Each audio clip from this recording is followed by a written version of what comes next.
Next है आप लोग का marginal utility. Marginal utility means marginal word कहीं पे भी आए इसका मतलब होता है change. It means a change, मतलब अगर हम कोई भी चीज़ कर रहे हैं, अगर चीज़ सेम कर रहे हैं, कंटिन्यूसली कर रहे हैं, तो हमारा मीनिंग क्या रहता है कि वो सेम हो। लेकिन ऐसा नहीं होता। जब हम कोई भी चीज़ कंटिन्यू करते हैं तो वो एक पॉइंट में आके क्या हो जाती है, चेंज हो जाती है। हर टाइम हमने अभी पहले पढ़ा कि law of diminishing marginal utility, जहाँ मार्जिनल आ जाता है वहाँ पे चेंज हो जाता है, मतलब चीज़ें डिमिनिश होने लग जाती है, डिक्रीज़ होने लग जाती है, कम होने लग जाती है। इसका डेफिनेशन देखेंगे, it is a change in total utility from the consumption of an additional unit of a commodity. मतलब कि each and every addition unit of a commodity से क्या होता है, कंजप्शन के यूटिलिटी में, कंज्यूमर के यूटिलिटी में क्या हो जाता है, चेंज हो जाता है। It is the change in total utility. किस में चेंज हो जाता है, टोटल यूटिलिटी में चेंज हो जाता है। फ्रॉम द कंजप्शन, मतलब कंजप्शन करने में additional unit of a commodity क्या हो जाता है, चेंज हो जाता है। एग्जाम्पल लेंगे, हमने देखा, हम सबसे पहले फॉर्मूला देखेंगे। मार्जिनल यूटिलिटी का फॉर्मूला क्या है, MU is equal to TU total utility N minus TU total utility N-1, that is your marginal utility. और इसका एक और formula, this is your first formula. इसका सेकेंड फार्मूला है, marginal utility is equal to change in total utility upon change in unit consume. Change को हम delta से define करते हैं, बोल सकते हैं इसको, ठीक है। हम यहाँ पे एग्जांपल लेंगे। हम सपोज चॉकलेट, हमने 5 चॉकलेट ली, 0 चॉकलेट परचेज करी, 0 यूनिट में हमारे को कोई भी यूटिलिटी, पहले मार्जिनल यूटिलिटी को छोड़ देंगे, हमको 0 सेटिस्फैक्शन मिला। जैसे ही हमने पहली चॉकलेट कंज्यूम करी, हमको उसका यूनिट ऑफ सेटिस्फैक्शन क्या मिला, 10 मिला, ठीक है, 10 मिला। तो हमारी टोटल यूटिलिटी क्या हो गई, एक ही चॉकलेट से टोटल यूटिलिटी 10 हो गई। अब हमने दूसरी चॉकलेट यूनिट, हमने क्या किया, चॉकलेट खाई, उससे हमको मिलने वाली सेटिस्फैक्शन हुई 8 हुई। अब हम 0, 1 और 2 अप टू 2 चॉकलेट तक हमको सेटिस्फैक्शन कितनी मिली, हम टोटल करते जाएंगे तो वो हो जाएगी 18। क्लियर है। सिमिलरली हमने जब 3rd चॉकलेट खाई, हमको उससे यूटिलिटी कितनी मिली, सेटिस्फैक्शन की 6। हमने अप टू 3 चॉकलेट तक खाई तो हमको सेटिस्फैक्शन मिल गया 24 तक, टोटल यूटिलिटी मिल गया 24। जब 4 चॉकलेट खाई, हमको उसकी सेटिस्फैक्शन 5 मिली, लेकिन अप टू 4th चॉकलेट तक हमको सेटिस्फैक्शन कितना मिल गया, 29 मिल गया।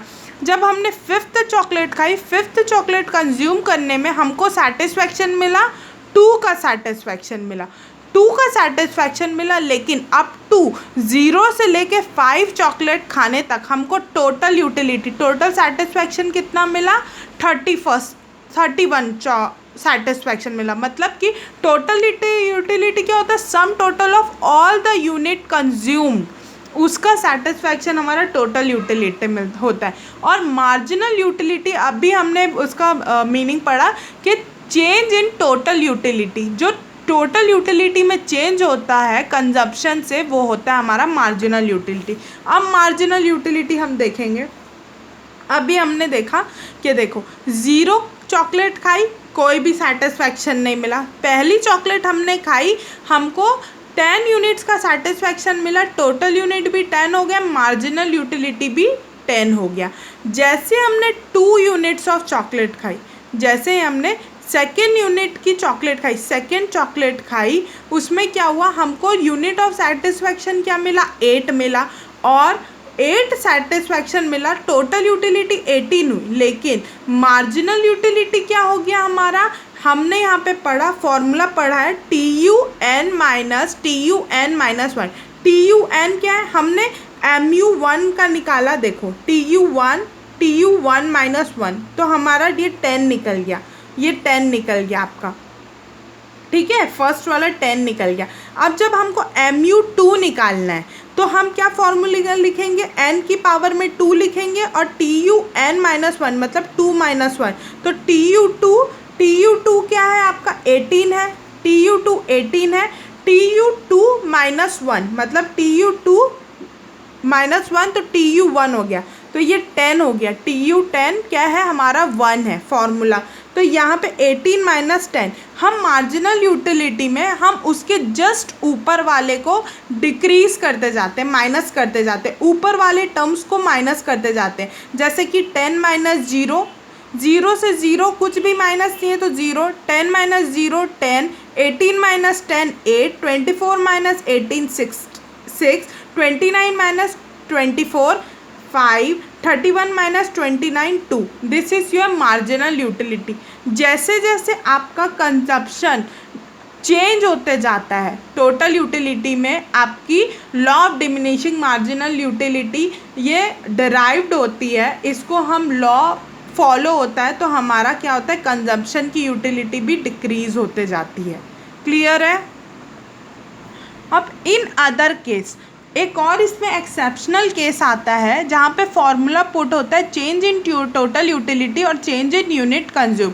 इसको अच्छे से समझेंगे। देखो अभी each and every additional unit हमने यहाँ पे देखो 0 के बाद 1 2 3 4 5, ठीक है, कंटिन्यूसली हमारा सिस्टमेटिक 1 2 3 4 5 चल रहा है। तो हम ये वाला फॉर्मूला यूज़ करेंगे, TUN - TUN -1, ये वाला फॉर्मूला यूज़ करेंगे। लेकिन सपोज इन केस हमारा यूनिट कंज्यूम्ड हो रहा है, पहले हमने फर्स्ट यूनिट कंज्यूम किया तो टोटल यूनिट यूटिलिटी हमको 10 मिल गई। अब हमने डायरेक्टली 5 यूनिट कंज्यूम कर रहे हैं हम, तो उसकी हमको यूटिलिटी क्या मिल गई, 40 मिली। डायरेक्ट हम 10 कर रहे हैं, फिर 80 मिला, 20 मिल रहा है। लेकिन यहाँ पे क्या है, सीक्वेंस में नहीं है बेटा, सीक्वेंस में नहीं है। यहाँ पे क्या हो रहा है, जंप होते जा रहा है। जंप कितने का होता है, जैसे कि यहाँ पे 4 का गैप हो गया, यहाँ पे 5 का गैप हो गया, यहाँ पे सपोज 10 का गैप हो गया। ये सीक्वेंस में नहीं है, यहाँ पे गैप सीक्वेंस में नहीं है। तो यहाँ पे भी हमारा टोटल यूटिलिटी और मार्जिनल यूटिलिटी हमको ये वाला फॉर्मूला यूज्ड नहीं होगा। जब एडिशनल में होता है, एक एक बढ़ता है, तब हम ये वाला फॉर्मूला यूज़ करेंगे। लेकिन जब जंप वे में होता है तब हम ये वाला फॉर्मूला यूज़ करेंगे। इसको हम कैसे करेंगे, चेंज इन टोटल यूटिलिटी। तो देखो फर्स्ट वाले में क्या है आपका, सपोज 1 का 10 है तो यहाँ पे भी 1 होगा तो यहाँ पे भी 10 हो जाएगा, क्योंकि ऊपर आपका कोई भी नहीं है तो आपका सिमिलरली सेम हो जाएगा। लेकिन अब सपोज यहाँ पे डायरेक्ट 5 आ गया और यहाँ पे डायरेक्ट 40 हो गया। सबसे पहले हम देखेंगे change in total utility. Change in total utility कितना चेंज हुआ है आप लोगों का, चेंज इन टोटल यूटिलिटी क्या हो गया, 10 से डायरेक्ट 40 हुआ है। तो हम क्या करेंगे, 40 - 10, तो सपोज कितना चेंज हुआ है, 30। यहाँ पे हम लिखेंगे 30, चेंज इन टोटल यूटिलिटी। ठीक है, फॉर्मूला ये वाला यूज़ करेंगे, ये वाला। ठीक है, अब उसमें यूनिट कंज्यूम्ड कितना चेंज हुआ है, चेंज इन यूनिट कंज्यूम कितना हुआ है, पहले 1 था, अब डायरेक्ट 5 हो गया। तो मतलब कि 1 से डायरेक्ट 5 में जा रहा है, तो 5 - 1 कितना कंज्यूम्ड हो रहा है, 4 हो रहा है। तो अब हम यहाँ पे डिवाइडेड बाय 4 कर देंगे, कितना हो गया, इसको माइनस करेंगे तो ये आपका हो गया 7.5 समथिंग आ जाएगा। ये आप लोगों का मार्जिनल यूटिलिटी आ गया। अब सपोज ये आप लोगों का M2 आ गया, MU2। अब M3 के लिए फॉलो करेंगे वही, चेंज इन यूटिलिटी क्या हो गया आप लोगों का, 10, पहले 10 से डायरेक्ट 40 जा रहा है, अब 40 से डायरेक्ट 80 में जा रहा है, 40 से डायरेक्ट 80 पे जा रहा है। हम क्या करेंगे, 40 से डायरेक्ट 80 में जा रहा है, 40 से डायरेक्ट 80 में जा रहा है, तो 80 - 40 कितना हुआ, 40। अब चेंज इन यूनिट कंज्यूम्ड में कितना आएगा, पहले 5 था, अब 10 जा रहा है, तो हम